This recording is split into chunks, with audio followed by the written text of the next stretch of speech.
Vamos a seguir hablando de prevención, vamos a seguir hablando del futuro inmediato y para eso estamos ahora con Milton Bongese, director de Evidenza en el bloque que semanalmente nos ofrece la consultora. Milton, ¿qué tal? ¿Cómo estás? Bienvenido. Hola Raúl, encantado de estar con ustedes como siempre.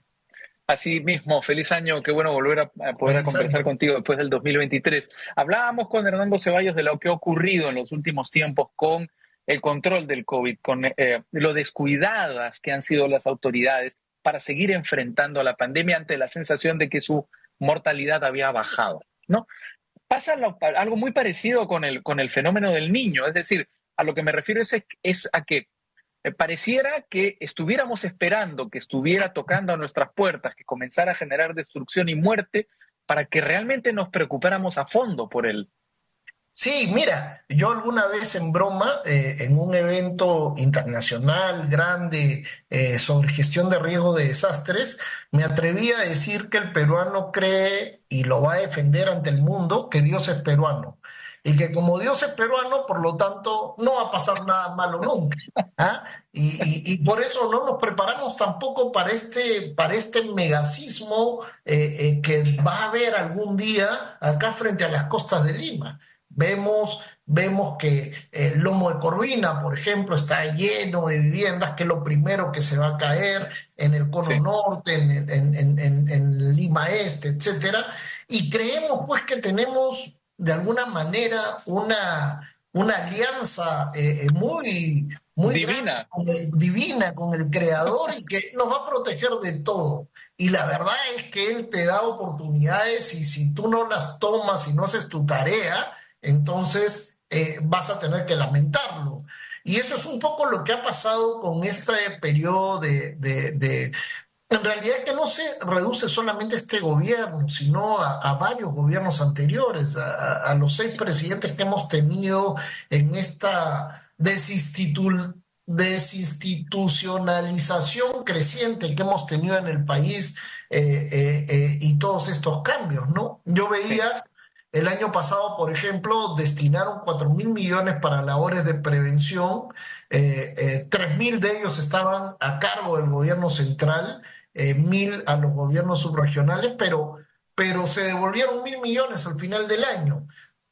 Se tuvo la oportunidad de haber intervenido con un planeamiento estratégico, con normas simplificadas, pero no se hizo, ¿no? Y se hizo más de lo mismo. Mm. Entonces, claro, uno dice, se pone a pensar a partir de este caso, en que uno de los grandes retos que tenemos como país es cómo institucionalizamos de una vez por todas la administración pública para que no, para que no dependa del corto plazo y de los favores políticos entre todos los grupos. Ahora, a pesar de esto, la titular de Agricultura, la señora Jennifer Contreras, eh, ha dicho que se están concluyendo de manera satisfactoria las acciones de mitigación para evitar un impacto severo en la agricultura por parte del fenómeno del niño. ¿Eso es verdad? Mira, lo que es cierto es que ella ha representado un cambio en el sector agricultura. Hasta septiembre, de todos los recursos que tenía el sector agrícola, el sector agricultura, solo se había ejecutado el 2%. Principalmente la ANA no hizo la labor que tenía que haber hecho. Entonces, desde que entró la ministra Contreras, que tiene experiencia en gestión pública y hace la diferencia entre un ministro que tiene experiencia en gestión pública y una que no lo tenía, que era la anterior ministra. Entonces, ha ejecutado y han subido casi al 80%, pero es cierto también que las obras que ha sabido priorizar, pero las obras más grandes, más complejas, esas han quedado para otra ocasión y han podido hacer lo que han hecho en el poco tiempo que tenía de intervención. Lo lamentable es que hasta septiembre tuvimos casi 7 o 6 meses en los que no invertimos ni un sol y no supimos priorizar el gasto público, Ujú. lamentablemente.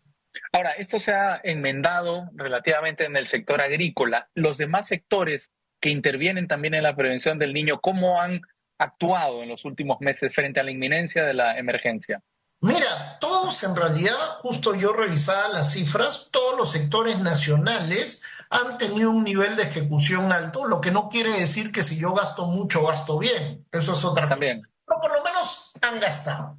A mí me llamó la atención que el que menos gastó de los recursos que tuvo fue la Autoridad de Reconstrucción con Cambios. Y me llama la atención porque solamente gastó la tercera parte de los recursos que tenía, siendo la entidad especializada y creada para ese fin. Y me preocupa más todavía cuando el gobierno ha creado la Agencia Nacional de Infraestructura, que es la que está absorbiendo a la ARCC, pero, pero es más de lo mismo. O sea, la entidad especializada que tú creas, pues, que debería ser un carrito muy bien armado que va a buen paso, otra vez tiene el mismo sesgo de las últimas administraciones de poner a los amigos, a los que no tienen necesariamente las competencias, los que no toman decisiones, y entonces ha ejecutado muy poquito, ¿no? Mm. Ojalá no sea un niño agresivo, aunque por supuesto es lo que se prevé, pero ¿qué pasaría si lo es? No, si lo es, lo que vamos a tener que hacer ahora es centrar toda la atención en la emergencia. Ya la prevención, ya has visto los ríos, Sí. ya están cargados todos en toda la costa, ya es imposible entrar a hacer nuevas intervenciones en los ríos o en las quebradas. Lo que hay que hacer ahora es lo que está hecho, ya está hecho, ahora hay que prepararnos para la emergencia, tener los pools de maquinaria cerca de los puntos críticos, ver cómo se va a atender a las familias que fueron damnificadas, porque el día que se salga el río en alguna de estas zonas, esas familias van a tener que ir a dormir en Sí, alguna parte. Deberían ya estar claro. los campamentos hechos, ya deberían estar los baños portátiles también instalados, para que la gente, por lo menos dentro de la desgracia, pueda pasarla de la mejor manera posible. Sí, efectivamente, eso se lo iba a preguntar, te lo iba a preguntar, porque una parte de de la prevención son las obras, es decir, la Sí, construcción de viaductos, de muros de contención, etcétera, ¿no? así es. De reforzar cimientos, etcétera. Pero otra muy importante es una labor más, digamos, social, es decir, identificar a las poblaciones en riesgo, aquellas, por ejemplo, que viven en las quebradas, que viven en la falda de los cerros, Así que es. viven en lugares donde los arroyos o riachuelos normalmente crecen y se desbordan cuando hay un niño y por tanto inundan la zona. ¿Qué tanto se ha podido avanzar en ese aspecto? Mira, de lo que se ve, poco, poco. Todo está, porque se han preparado, o sea, cuando ocurre un fenómeno natural con potencial de desastre, lo primero que tienes que hacer es la prevención, que la hemos hecho más o menos, como se ha podido. Luego Sí. tienes la emergencia, y en emergencia tienes que centrarte básicamente en darle un techo, darle abrigo, darle alimento, agua y salud a la población afectada. Entonces, ahí tienes que entrar rápido, sacar y ponerlas en un lugar adecuado a la gente, en hogares provisionales. Y luego tienes, durante el mismo niño, cuando no ha terminado la emergencia, tienes que empezar a rehabilitar. Tienes que reponer rápidamente la carretera con lo que tengas, no una reconstrucción definitiva, sino una rehabilitación, poner un puente Dolby. vital, Mm. o poner la carretera, pasar maquinaria y trancar la tierra para que no se corte la circulación. Y la última etapa es la de reconstrucción. Mm.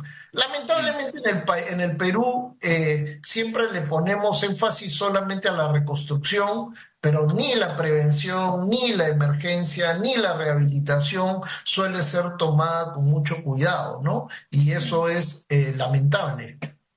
Y eso, porque yo he visto zonas que se destruyeron por el terremoto de Pisco que todavía no han sido refaccionadas, reconstruidas. O sea que tampoco es que nos interese mucho o que seamos especialmente escrupulosos en la reconstrucción. Sí, no, claro, y ahí vienen también la sacada de vuelta del peruano siempre, ¿no? A mí me ha Por supuesto, la tocado corrupción. estar en esas zonas varias veces en mi vida a lo largo de mi carrera pública, y cuando tú dices, ¿qué quieres que reconstruya primero, el hospital o el estadio de fútbol? Te piden el estadio de fútbol. Ya. Eso es algo que uno no termina de entender, ¿no? En la población, lamentablemente. Vamos a quedarnos con esa idea para ver si la cambiamos. Milton Bongese, director de Audiencia, como siempre un gusto. No, igualmente, Raúl, un Que abrazo. estés muy bien, un abrazo.